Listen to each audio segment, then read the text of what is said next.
Further bhikshus, a bhikshu lives observing the five aggregates of clinging as mental objects.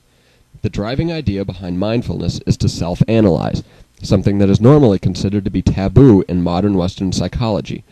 Instead of simply having a thought, one should look at the thought objectively without actually experiencing it.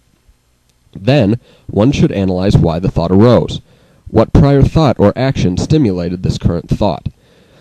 What was the nature of the situation in which it arose?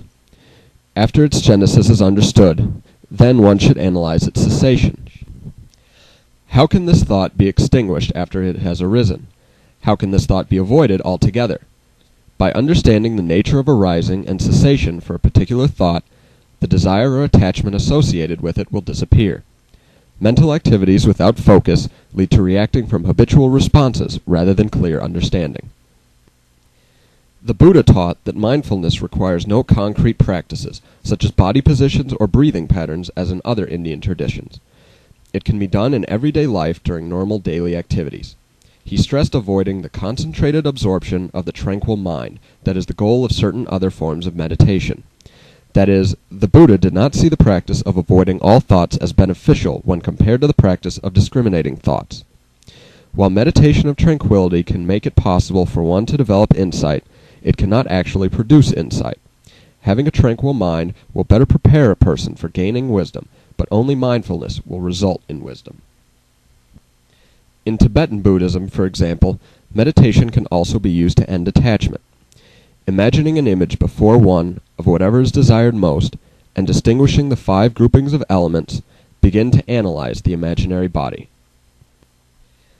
In the Gelugpa school of Tantric Buddhism, a sexual partner is often considered the most desirable, and the strongest attachment of the mind to the world of desire.